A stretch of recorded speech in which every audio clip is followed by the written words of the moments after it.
എന്റെ പേര് Anees. Startup aquarium pet shop and garden, indoor ഗാർഡനും സാധാ എല്ലാം പാടുള്ള ഗാർഡന്. ഇത് വരുന്നത് പെരിന്തൽമണ്ണയിൽ പൊന്നിയാവൂർ, പാലക്കാട് മണ്ണാക്കാട് ഓടുമ്പോ വരുന്നത് പൊന്നിയാവൂർ സ്ഥലത്താണ്. ഷിഫന്റെ അടുത്തുള്ളതാണ് നമ്മൾ. ഇതൊരു പാഷൻ ആയതുകൊണ്ടാണ്. എനിക്ക് വേറെ ജോലിയായിരുന്നു, ഞാനത് ഒഴിവാക്കിയാണ് നമുക്ക് താല്പര്യം വെച്ച്, എനിക്ക് താല്പര്യമുള്ള ഒരു മേഖല ആയതുകൊണ്ട് നമുക്ക് അറിയിച്ചത്. ഇവിടെ ഇപ്പൊ തുടങ്ങിയിട്ട് ഒരു 8 വർഷം, ഈ സ്ഥാപനം തുടങ്ങിയിട്ട് 8 വർഷത്തോളായി. നമ്മളിവിടെ ഉള്ളത് ഇവിടെ ഒരു 60-70 വെറൈറ്റി ഫിഷുകൾ ഉണ്ടാവും. അതായത് വളർത്തു മീനുകളും ഉണ്ട്, അതായത് ഭക്ഷിക്കാൻ യോഗ്യമായ മീനുകളുണ്ട്, സാധാരണ ഓർണമെന്റൽ ഫിഷ് ഉണ്ട്, കാണാൻ ഭംഗിയുള്ള ഐറ്റംസ്, വളർത്താൻ പറ്റുന്ന ടൈപ്പുകൾ എല്ലാതും ഉണ്ട്. ഇവിടെ എല്ലാ ടൈപ്പ് മീനുണ്ട്. ഒരുവിധം എനിക്ക് തോന്നുന്നത് ഇവിടെ പെരിന്തൽമണ്ണയിൽ ഏറ്റവും കൂടുതൽ ഫിഷ് ഐറ്റംസ് അതുപോലെ വെറൈറ്റികൾ വരുന്നത്. നമുക്ക് സാധനം നന്നായിട്ട് ഓർഡർ വരാറുണ്ട്, ബൾക്കായിട്ട് പർച്ചേസ് ചെയ്യുന്ന ഒരു ഷോപ്പാണ് നമ്മളുടെ.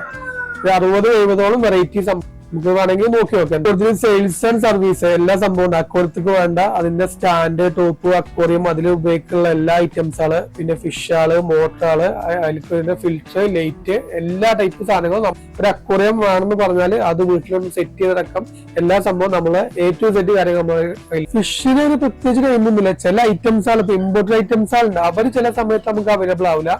നേരെ മറിച്ച് ബാക്കിയുള്ള ഐറ്റംസ് എല്ലാ സമയത്തും നമ്മൾ സ്റ്റോക്സിൽ വരുമ്പോ love birds, finches, Africans, cockatiel, കൊലൂർ, അങ്ങനെ ബേർഡ്സ് എല്ലാ ടൈപ്പും ഉണ്ട്.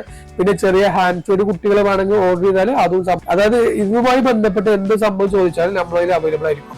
ഇനി ഇല്ലെങ്കിൽ നമ്മളത് എവിടെയെങ്കിലും ഒപ്പിച്ചാണ് നിങ്ങൾക്ക് സാധനം തന്നിരിക്കും. നമ്മൾ അങ്ങനെ അതായത് സ്റ്റാർട്ടിങ് തന്നെ എന്ന് വെച്ചാല് സാധനം ഇവിടെ അവൈലബിൾ അല്ലാത്ത സാധനം നമ്മൾ പുറത്തുനിന്ന് എവിടെ കിട്ടണം അവിടെ നമ്മൾ സാധനം തിരിച്ച് കൊണ്ടുവന്ന്. അതെന്ന് വെച്ചാൽ ആ ലോക്ക്ഡൌൺ സമയത്ത് ആൾക്കാരൊക്കെ വീട്ടിലിരിക്കുന്ന സമയത്ത് എല്ലാവരും ഇൻഡോർ, ആ സമയത്താണ് ഈ മേഖല ഒന്നും കൂടെ പെട്ടെന്ന് ബൂസ്റ്റ് ആയത്, പെട്ടെന്ന് വലുതായത്. ആ സമയത്ത് എല്ലാവർക്കും ഇൻഡോർ, ഔട്ട്ഡോർ, അതുപോലെ ചെടികള്, ഫിഷ്, അതുപോലെ പിന്നെ ബേർഡ്സ്, ഗാർഡൻ ഐറ്റംസ്, അങ്ങനെ എല്ലാ സംഭവത്തിനും ആൾക്കാർ കൂടുതലായിരുന്നു. ആ സമയത്ത് ഞാൻ ഇതിനായിട്ട് ഇൻഡോറിനായിട്ട് സ്പെഷ്യലായിട്ട് ഷോപ്പ് സെറ്റ് ചെയ്യുന്നു, പ്രീമിയം ടൈപ്പ്. കാരണം ഇൻഡോർ അത്യാവശ്യം നല്ല ഐറ്റംസ് ആയതുകൊണ്ട് പ്രീമിയം ടൈപ്പ് സെറ്റ് ചെയ്തിട്ടുണ്ടായിരുന്നെ. അപ്പൊ അതിന് വേണ്ടി ഇറക്കിയ സംഭവങ്ങളല്ല എല്ലാം നമ്മളടുത്ത്. ഇൻഡോറിന്റെ ചെറിയ സാധനങ്ങൾ മുതൽ വലിയ ഐറ്റംസ് വരെ നമ്മളിൽ സ്റ്റോക്ക് ഉണ്ട്. കൂടുതലായിട്ട് ഒരു 300ഓളം വെറൈറ്റി ഐറ്റംസ് ആണ് ഇൻഡോറിലെ. എല്ലാ ഐറ്റംസും നോക്കുമ്പോൾ 300ലേറെ ഐറ്റംസ് ആണ് ഉണ്ടാവും, വെറൈറ്റി ആയിട്ട്. നമ്മളിപ്പോ റീറ്റെയിൽ പരിപാടി മാത്രമേ ഇപ്പൊ നിലവിൽ ചെയ്യണുള്ളൂ, ഓൺലൈനായിട്ടൊന്നും ചെയ്യില്ല. പിന്നെ ഇവിടെ ഉള്ള സറൗണ്ടിങ് ഏരിയ വെച്ചാൽ ഓർഡർ ചെയ്ത് നമ്മൾ വീട്ടിൽ കൊണ്ടുപോയി ഡെലിവറി എടുക്കുന്നുണ്ട്. ഇപ്പൊ 2 പേരാ. അപ്പൊ ഇത് എന്താന്ന് സംഭവം എന്ന് വെച്ചാല്, ഒരു വീട്ടിൽ ഇപ്പൊ ഒരു 5 ആളുണ്ടെങ്കിൽ, അല്ലെങ്കിൽ ഒരു വൈഫ്, ഹസ്ബൻഡ്, 3 കുട്ടികളുണ്ടെങ്കിൽ ചിലപ്പോൾ ഒരു കുട്ടിക്കോ അല്ലെങ്കിൽ ഹസ്ബൻഡിനോ അല്ലെങ്കിൽ വൈഫിനോ ആർക്കും ഒരാൾക്കാ താല്പര്യം ഉണ്ടാവുക. പക്ഷെ ബാക്കിയുള്ളവർക്കൊന്നും ഈ മേഖല ചിലപ്പോൾ താല്പര്യം ഉണ്ടാവും വളരെ കുറവായിരിക്കും. അപ്പൊ അതിന്റെ ബേസിൽ കുറെ ആൾക്കാർ നിന്ന് വിട്ടു നിൽക്കണ്ടേ, അതായത് മറ്റുള്ളവർക്ക് ഇഷ്ടപ്പെടുന്നില്ല എന്ന് പറഞ്ഞാണ്ട് കുറെ ആൾക്കാർ നിന്ന് മാറി നിൽക്കണ്ടേ. ഹസ്ബൻഡിന് പറ്റൂല, അല്ലെങ്കിൽ വൈഫിന് പറ്റൂല, അല്ലെങ്കിൽ കുട്ടികൾക്ക് പറ്റുന്നത് ഹസ്ബൻഡിന് വൈഫിനും പറ്റും, അച്ഛനമ്മക്കും പറ്റില്ല, അങ്ങനെ മാറി നിൽക്കണ്ടേ. ഇത് സംബന്ധിച്ചാല് മൈൻഡ് റിലാക്സേഷൻ ചെയ്യാൻ വേണ്ടിയും അതുപോലെ എല്ലാ സംഭവത്തിനും ഈ ഒരു പരിപാടി നല്ലതാണ്. വെറുതെ നിൽക്കുന്ന സമയത്ത് അല്ലെങ്കിൽ എന്തെങ്കിലുമൊക്കെ ടെൻഷൻ വരുമ്പോൾ ജസ്റ്റ് ഒന്ന് ഒരു ചെടി നോക്കിയേ, അല്ലെങ്കിൽ മീനെ അല്ലെങ്കിൽ ഭക്ഷണം കാണുകയാണെങ്കിൽ നന്നായിട്ട് മൈൻഡ് റിലാക്സേഷൻ കിട്ടും. ഇപ്പൊ കുറെ ആൾക്കാർ കാണാനായിട്ട് വരാറുണ്ട് ഇവിടെ. എങ്ങനെ ഇത് ജസ്റ്റ് ഒന്ന് കണ്ടുപോയാൽ അവർക്ക് സാറ്റിസ്ഫാക്ഷൻ കിട്ടും. അതിനു വേണ്ടി ഇതില് കോമ്പറ്റീഷന് ഒരു വിഷയമുള്ള കേസല്ല. കാരണം എന്താ വെച്ചാല് ഇത് എല്ലാ സംഭവങ്ങളും ഒരേ സ്ഥലത്ത് ചിലപ്പോൾ കിട്ടിക്കൊണ്ടുണ്ടാവില്ല. അപ്പൊ നമ്മൾക്കുള്ളത് ഇപ്പൊ നമ്മളുടെ എല്ലാം കൂടെ ഇൻക്ലൂഡ് ആണ്. അത് അക്വേറിയം ഉണ്ട്, പെറ്റ്സ് ഉണ്ട്, പിന്നെ ഗാർഡൻ ഉണ്ട്, ഇൻഡോർ ഉണ്ട്, അതിന് വേണ്ട സാമഗ്രികൾ എല്ലാ ഐറ്റംസുകളും ഉണ്ട്. അത് വളങ്ങളായിട്ടും അതിനുപയോഗിക്കുന്ന സാമഗ്രികൾ, അങ്ങനെ എല്ലാ ടൈപ്പ് സാധനം നമ്മളതിൽ സ്റ്റോക്ക് ഉണ്ട്.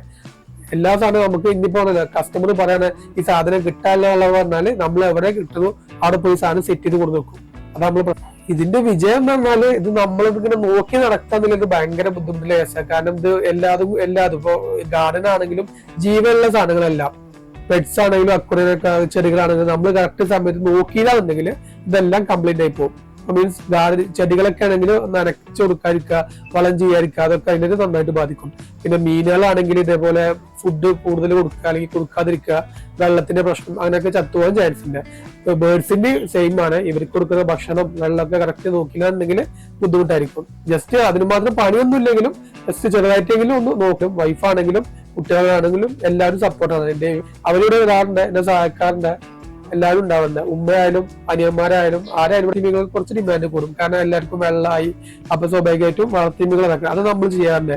നമ്മൾ അതിലൊരു 8 വെറൈറ്റി, അതായത് വളർത്തീമുകൾ ഏതൊക്കെയുള്ളത് അതെല്ലാം നമ്മളിലുണ്ട്. വാള, മുഷു, വരാല്, നട്ട്, സിലോപ്പി, അനാബസ്, കട്ടില, പിന്നെ വിയറ്റ്നാം വരാല്, അങ്ങനെ എല്ലാ ടൈപ്പ് സാധനം നമ്മളിൽ സ്റ്റോക്ക് ഉണ്ടാവും എല്ലാ സമയത്തും. ഇല്ലെങ്കിൽ ഇല്ലാത്ത സാധനം നമ്മൾ എത്തിച്ചു വെക്കും. പിന്നെ എല്ലാ സാധനവും എല്ലാ സമയത്തും ഉണ്ടായിക്കൊണ്ടുണ്ടാവില്ല. നമുക്ക് അവൈലബിലിറ്റി അനുസരിച്ചാണ് സാധനം. നമ്മളൊരു സത്യം പറഞ്ഞാൽ ഈ ഒരു 8 വർഷത്തിൽ വിജയം വെച്ചാൽ നമ്മൾ സർവീസാണ് മെയിൻ ആയിട്ട്. കാരണം ഒരു കസ്റ്റമർ വന്നാൽ നമ്മൾ അതിനെ കുറിച്ച് A to Z നെഗറ്റീവും പോസിറ്റീവും പറഞ്ഞു കൊടുക്കും. അപ്പോൾ അത്രയും നെഗറ്റീവ് ചില ആൾക്കാർ കേൾപ്പിക്കും ബുദ്ധിമുട്ടാണെങ്കിൽ ഞാൻ പറഞ്ഞു ഇന്ന സംഭവങ്ങളാണ്, അതൊന്നും നിങ്ങൾ ചെയ്യാൻ പാടില്ല. അല്ലെങ്കിൽ ഇപ്പൊ ഒരാൾ കൂടുതൽ സാധനം മേടിക്കാൻ വന്നു കഴിഞ്ഞിട്ട് അവരെ കൊണ്ട് കൂടുതൽ മേടിപ്പിക്കില്ല. അവരെ സ്പേസ് എത്രണ്ടോ ചോദിക്കും, അതിനനുസരിച്ച് നമ്മൾ സാധനം കൊടുക്കുള്ളൂ. അവർക്ക് കുറച്ച് സ്ഥലം കൂടുതൽ സാധനം വേണമെന്നാണ് നമ്മൾ പറഞ്ഞു കൊടുക്കും. ഇത്ര പറ്റൂല, അതിനിങ്ങനെ സംഭവങ്ങൾ വേണമെന്ന് പറഞ്ഞാൽ നമ്മള് എല്ലാ സംഭവങ്ങളും കാര്യങ്ങൾ A to Z സംഭവങ്ങൾ. പിന്നെ ഇനി അവർക്ക് വേണമെങ്കിൽ അവരെ പറ്റി നമ്മൾ സെറ്റ് ചെയ്ത് കൊടുക്കുന്ന സൗകര്യം അതും നിലവിലുണ്ടല്ലേ. നമ്മളെ ഷോപ്പ് വരുന്നത് പെരിന്തൽമണ്ണെന്ന് വരികയാണെങ്കിൽ പാലക്കാട് കോഴിക്കോട് ഓടുമ്പോ പൊന്നിയാർശി എന്ന സ്ഥലത്താണ്. അപ്പൊ അവിടെ ഉദാഹരണത്തിന് അവിടെ ഷിഫ കൺവെൻഷൻ സെന്റർ എന്ന സ്ഥലമുണ്ട്, അതിന്റെ അടുത്തായിട്ട് നമ്മൾ ഷോപ്പ് വരുന്നത്. പാലക്കാട് കോഴിക്കോട് ഓടുമ്പോഴാണ് നമ്മുടെ ഷോപ്പ് സ്ഥിതി.